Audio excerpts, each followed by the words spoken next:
Hello साथियों, कैसे हैं आप सभी। उम्मीद है सभी लोग अच्छे होंगे।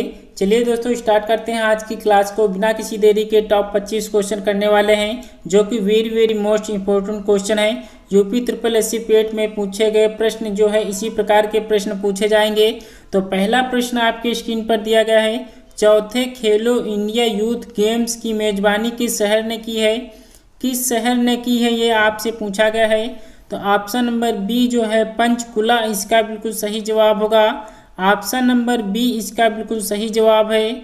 अगला प्रश्न आपसे पूछा गया है।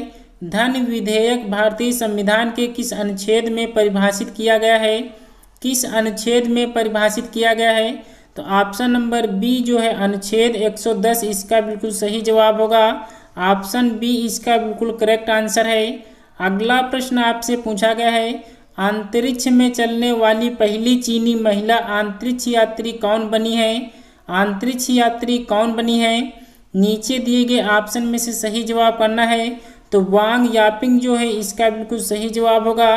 ऑप्शन नंबर सी इसका बिल्कुल सही जवाब है। अगला प्रश्न आपसे पूछा गया है। संयुक्त राष्ट्र जलवायु परिवर्तन सम्मेलन COP25 कहाँ आयोजित किया गया था। COP25 कहाँ आयोजित किया था, ये आपसे पूछा गया है। नीचे दिए गए ऑप्शन में से सही जवाब करना है। तो मैड्रिड जो है इसका बिल्कुल सही जवाब होगा। ऑप्शन नंबर सी इसका बिल्कुल सही जवाब है। अगला प्रश्न आपसे पूछा गया है। गुलाम का गुलाम किसे कहा जाता था।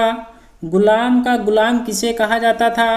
तो ऑप्शन नंबर डी जो है इल्तुतमिश, इसका बिल्कुल सही जवाब हो गया। ऑप्शन डी इसका बिल्कुल करेक्ट आंसर है। अगला प्रश्न आपसे पूछा गया है। कृष्णदेव राय ने किस नगर की स्थापना की। कृष्णदेव राय ने किस नगर की स्थापना की थी। तो ऑप्शन नंबर बी जो है नागलपुर, इसका बिल्कुल सही जवाब होगा। ऑप्शन नंबर बी इसका बिल्कुल करेक्ट आंसर है। अगला प्रश्न आपसे पूछा गया है। भारतीय राष्ट्रीय कांग्रेस का प्रथम विभाजन हुआ था। भारतीय राष्ट्रीय कांग्रेस का प्रथम विभाजन हुआ था। तो 1907, इसका बिल्कुल सही जवाब है। ऑप्शन नंबर ए इसका बिल्कुल सही जवाब होगा। अगला प्रश्न आपसे पूछा गया है। किस देश का समुद्र तट सर्वाधिक लंबा है। किस देश का समुद्र तट सर्वाधिक लंबा है। तो कनाडा जो है इसका बिल्कुल सही जवाब होगा। कनाडा का जो है सर्वाधिक समुद्र तट सर्वाधिक लंबा है। तो ऑप्शन बी इसका बिल्कुल सही जवाब है। अगला प्रश्न आपसे पूछा गया है। विश्व खुशहाली रिपोर्ट 2022 में भारत का स्थान क्या है। 2022 में खुशहाली रिपोर्ट में जो है भारत का स्थान आपको बताना है। तो ऑप्शन नंबर सी जो है 136वां स्थान भारत को मिला है। तो ऑप्शन सी इसका बिल्कुल सही जवाब होगा। अगला प्रश्न आपसे पूछा गया है। किसने दुनिया की सबसे ऊंची चोटी माउंट एवरेस्ट को 26वीं बार फतेह कर विश्व रिकॉर्ड स्थापित किया है। विश्व रिकॉर्ड स्थापित किया है आपसे पूछा गया है। तो कामी रीता शेरपा जो है इसका विश्व रिकॉर्ड स्थापित किया है। तो ऑप्शन नंबर ए इसका बिल्कुल सही जवाब होगा। अगला प्रश्न आपसे पूछा गया है। भारत छोड़ो आंदोलन में शामिल नहीं थे।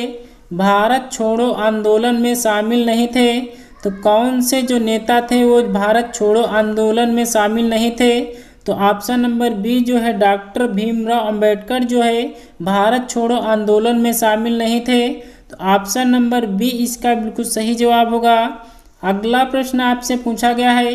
भारत में निवास करने वाली सर्वाधिक बड़ी जनजाति है। भारत में निवास करने वाली सर्वाधिक बड़ी जनजाति आपको बताना है। तो भील जनजाति जो है भारत में निवास करने वाली सर्वाधिक बड़ी जनजाति है। तो ऑप्शन नंबर बी इसका बिल्कुल सही जवाब होगा। अगला प्रश्न आपसे पूछा गया है। निम्नलिखित में वह कौन सा राज्य है जिसकी अंतर्राष्ट्रीय सीमाएं 3 देशों के साथ लगती हैं। कौन सी जो है अंतर्राष्ट्रीय सीमाएं जो है 3 देशों के साथ लगती हैं, वह कौन सा राज्य है, ये आपसे पूछा गया है। तो पश्चिम बंगाल की जो है सीमाएं जो है 3 देश से लगती हैं। तो ऑप्शन नंबर ए इसका बिल्कुल सही जवाब होगा। अगला प्रश्न आपसे पूछा गया है। रोहतांग दर्रा किस राज्य में है। रोहतांग दर्रा किस राज्य में स्थित है, ये आपसे पूछा गया है। तो हिमाचल प्रदेश इसका बिल्कुल सही जवाब होगा। ऑप्शन नंबर डी इसका बिल्कुल करेक्ट आंसर होगा। अगला प्रश्न आपसे पूछा गया है, प्रधानमंत्री नरेंद्र मोदी ने कहां पर बौद्ध संस्कृति एवं विरासत केंद्र का शिलान्यास किया है? बौद्ध संस्कृति एवं विरासत केंद्र का शिलान्यास कहाँ किया है? तो लुम्बिनी जो है इसका बिल्कुल सही जवाब होगा। ऑप्शन नंबर ए इसका बिल्कुल करेक्ट आंसर होगा। अगला प्रश्न आपसे पूछा गया है, राजीव गांधी राष्ट्रीय उद्यान संस्थान किस राज्य में स्थित किया गया है? किस राज्य में स्थित किया गया है ये आपको बताना है। तो ऑप्शन नंबर बी जो है महाराष्ट्र इसका बिल्कुल सही जवाब होगा। राजीव गांधी राष्ट्रीय उद्यान संस्थान जो है महाराष्ट्र में स्थापित किया गया है। तो ऑप्शन नंबर बी इसका बिल्कुल करेक्ट आंसर होगा। अगला प्रश्न आपसे पूछा गया है, निम्नलिखित में से किसने फिल्म निर्देशन के लिए ऑस्कर पुरस्कार जीता है? किसने फिल्म निर्देशन के लिए ऑस्कर पुरस्कार जीता है? तो सत्यजीत राय इसका बिल्कुल सही जवाब होगा। ऑप्शन नंबर सी इसका बिल्कुल करेक्ट आंसर है। अगला प्रश्न आपसे पूछा गया है, यूनिसेफ का मुख्यालय कहाँ पर स्थित है? यूनिसेफ का मुख्यालय कहाँ पर स्थित है? तो ऑप्शन नंबर कौन सा इसका सही जवाब होगा? नीचे दिए गए ऑप्शन में से सही जवाब करना है। तो ये क्वेश्चन आपको कितनी बार कराया गया है, इसलिए इस क्वेश्चन का आप आंसर जो है नीचे कमेंट्स बॉक्स में करेंगे। अगला प्रश्न देखते हैं क्या पूछा गया है, अशोक के अभिलेख में उसके एक पुत्र का उल्लेख है। किस अभिलेख में उसके एक पुत्र का उल्लेख किया गया है ये आपको बताना है। तो तीवर जो है अभिलेख जो है इसमें अशोक के एक पुत्र का उल्लेख किया गया था। तो ऑप्शन नंबर बी इसका बिल्कुल करेक्ट आंसर होगा। अगला प्रश्न आपसे पूछा गया है, निम्न संस्था में कौन असहयोग आंदोलन के दौरान स्थापित की गई है? के दौरान स्थापित की गई है ये आपसे पूछा गया है। कौन सी संस्था जो है असहयोग आंदोलन के समय स्थापित की गई थी? तो ऑप्शन नंबर डी जो है ए और सी इसका बिल्कुल सही जवाब होगा। असहयोग आंदोलन जो है 1920 में जो हुआ था उसी के दौरान जो है काशी विद्यापीठ और बिहार विद्यापीठ जो है विश्वविद्यालय की स्थापना की गई थी। तो ऑप्शन नंबर डी इसका बिल्कुल करेक्ट आंसर होगा। अगला प्रश्न आपसे पूछा गया है, वंदे मातरम का संपादन किनके द्वारा किया गया? वंदे मातरम का संपादन किनके द्वारा किया गया? तो अरविंद घोष इसका बिल्कुल करेक्ट आंसर होगा। ऑप्शन नंबर सी इसका बिल्कुल सही जवाब है। अगला प्रश्न आपसे पूछा गया है, निम्न में से किस राज्य में जलोढ़ मिट्टी नहीं पाई जाती है? किस राज्य में जलोढ़ मिट्टी नहीं पाई जाती है? नीचे दिए गए ऑप्शन में से सही जवाब करना है। तो ऑप्शन नंबर बी जो है मध्य प्रदेश इसका बिल्कुल सही जवाब होगा।